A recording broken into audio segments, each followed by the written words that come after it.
बिटिआरनि इएम रनजित बसुमतारिया फिन ओनसोलाव बाखनायजाथाव हाबा मावदों। गंसे फरायसालियाव उफ्रा फोरोंथाय होनो थाखाय फोरोंगिरिफोरनो 1 लाख रां हरनो रोखा खालामबोदों।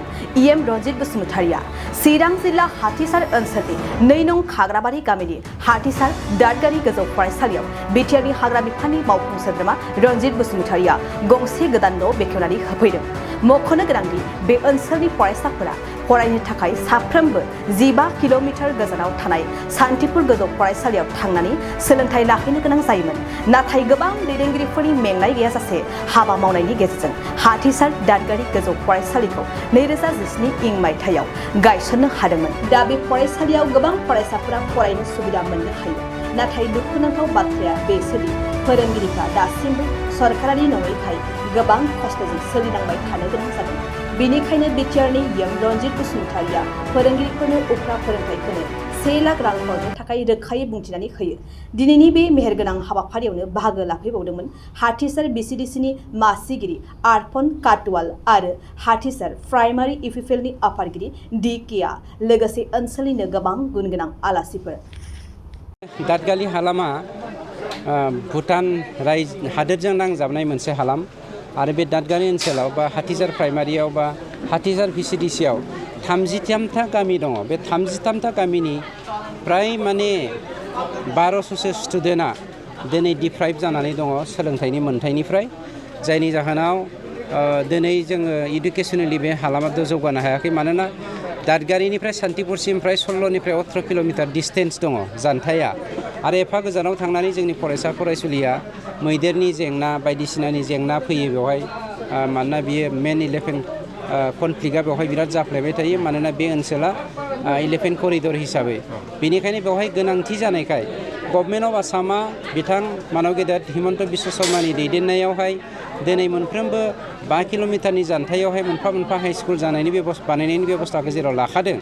आरो जोंनि बिटिआर एकर्डनि गेजेरजोंबो जोंनि बेवहाय माने निड बेसिसाव फरायसालि गायसननायनि बाथ्राया जेराव दंखायोखाय जोङो बेवहाय दादगारि ओनसोलनि गथ'फोरनि भबिष्यत जिउखौ नोजोर होनानै बा सोलोंथाइनि मोन्थायनिफ्राय जानगार होयैनि मोनसे मिजिंजों दिनै बे हाइ स्कुलखौ गायसननाय जादों। आरो दिनैनि बे हाइ स्कुलावहाय गोदान हादानब्लाबो 45सा स्टुडेन्टफोर दङ। खोब मोजां स्टुडेन्ट, बिसोरो गुबुन स्कुलाव फरायोमोन, खिन्थु दिनै बेवहाय खाबु मोननायखाय बे खाबुखौ बिथांमोना इन्जय खालामबाय। आरो आं सानो जोंनि फिथाइया, जोंनि मिजिंआ, जोंनि हास्थायनाया खोब गोख्रैनो जाफुंनो थांगोन। फोरोंगिरिनि जेंनाया जथेस्थ' जादों। मानोना बेफोरबायदि सेक्रिफाइस खालामनाया दिनैनि दिनाव बहुद खम। अब्लाबो दादगारि हालामनि बेनि खाथि खालानि रायजो राजाफ्रा नाजानाय, खावलायनाय, हास्थायनाय बायदियै बे हालामनिनो जोंनि फिसाफोरखौ जौगाहोनायनि थांखिजों गोबां फोरोंगिरिफ्राबो सेक्रिफाइस खालामदों। मोननाय मोनैया उनावहाय नर्म्स बायदि गोग्लैया बिथांमोननि खोन्थासै, खिन्थु जोंनि बेवहाय नर्म्सनि जेंना गैया। गासैबो मानसियानो बेवहाय मास्टार डिग्रि हल्डार गोजा, गतिके जेंना जानाय नङा जोंनि बेवहाय। आरो स्कुला खोब गोख्रैनो गभर्नमेन्ट अफ आसामनि थांखि बायदियै, जोंनि एकर्डनि दफाफोर बायदियै प्रभिन्सियेलाइज जागोन, जों बेखौ नेनानै दङ। मोनसे फरायसालिनि मोनसे गोदान बिल्डिं लुफुंनो हाबाय, बेनि खेथ्रआव मा बुंनो सानो? माने गिबियावनो आंनि गोसो गोरबोनिफ्राय खुलुमबाय। दा गुबुन रादाबनि जिखिनि फैदों आं बेखौ साबायखर बावदों। आरो आंहा दिनै बुंनांगौआ बेल', थारमाने जोंहा हाथिसार दादगारि हाइ स्कुला जिहेतु सरकारि नंथ'आ, आरो दा बेखौ जोंहा क्लासनि माखासे क्लास लानायाव प्रब्लेम जाबाय थानायखौ सारा नुनानै माने बेखौ दा गाव अननानै फान्ड गैथ'वाब्लाबो दा गावनि माइन'रिटिफोरनिफ्राय जेखिजाया बेखौ दा जोंनो लुहैदो होननानै माखासे गामिनि बे एरियानिनो दादगारि एरियानि माखासे मानसिफोरखौ, सुबुंफोरखौ बुंहरदों। दा बेनि लेखायै दा बिथांमोनहा लुफुंबाय। दिनै दा बे लुफुंनाय न'खौनो दिनै इएम सार जोंना रनजित सारखौ दिनै लेंहरनानै दिनै जोंहा गोदान न'खौ बेखेवनाय जादों। आरो दा जोंहा स्कुलनि बेलायाव दा प्रब्लेमा गैया नङा, दङ, अनेकथा दङ। थारमाने प्रब्लेमाथ' जाहैबाय मा, जोंहा क्लासरुमनि माखासे प्रब्लेम। आरो दा मा हिसाबै जिहेथु दानि भेन्सार हिसाबै आरोखि ना, माने लाइननि बेबस्था गैथ'वा।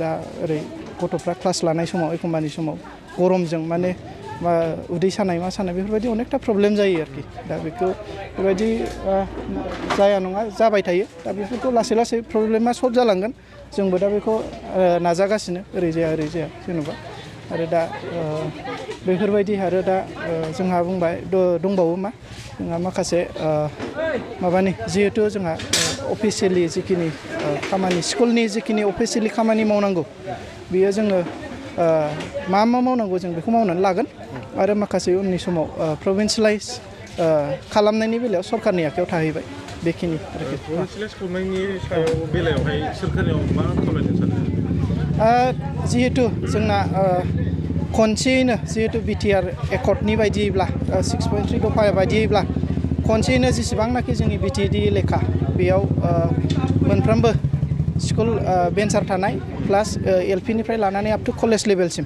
भेन्सार स्कुल आरो प्लास जोंहा जै जायगायाव नांथावथाव जे जायगायाव नांगौ स्कुल नांगौ बे जायगायाव निट बेसाव गायसननायनि खोथा बे फुरा बियो 100% जुदि इमप्लिमेन्ट जायोबा बियो जाखानांखागोन बे आरोखि बेजों बेखिनियाव जोंहा जायगाखौ नाहरोबाथ' हाबफाथावथावखा थारमाने नोङो साननानै ला सान्तिपुर हाइ स्कुल दङ जोंना चिरां सान्तिपुर हाइ स्कुलाव बेनिफ्राय जोंना दागगारि एरियाया 15-16 किल'मिटार एथ' गोजान जेन'बा बे एरियानि गथ'फ्रा बाव थांनानै फरायहैनांगौथ' सानफ्रामबो असम्भब नङा आरो बेयाव जोंना थायो जाहैबाय बर्डार एरियायाव गोरिब थाखोनि मानसिफोर माखासे थायो थारमाने बिसोर गथ'फोरनि थाखाय दैलिक गारि खरसा दिहुननानै हरनांगौआ असम्भब नङा थारमाने बे गासैबो बिथिङाव नायनानै जोङो बे स्कुलखौ इमिडियेटलि रायलायनानै गायसनलायनाय जादों आरो दा जिहेतु जोंहा अफिसियेलि माखासे खामानि जादों एसे पजिटिभलि थांगासिनो माने दा खामानि दामानि मावनायफ्रा आरो दा जोंना आं मोनसे एडभान्स खिथाबावनो लुबैबावदों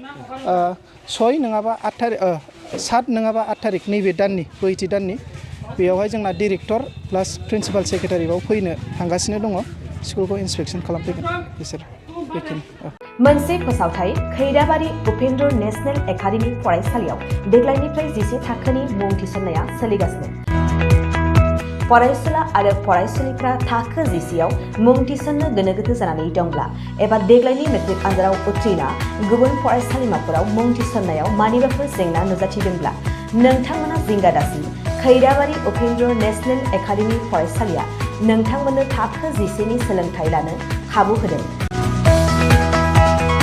आरो बे फरायसालियाव दा मुं थिसननाया सोलिगासिनो दं बे फरायसालिया उदालगुरि जिल्लायाव दं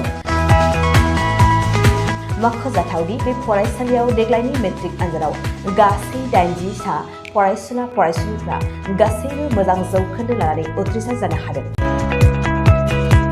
बे फरायसालियाव थानो थाखाय हस्टेलनिबो सुबिदा मोननो हागोन गोबां मिन्थिनो थाखाय 600035767723 84866100047 आरो 9101511040 जानबुं अनजिमायाव जगाजग खालामनो हागोन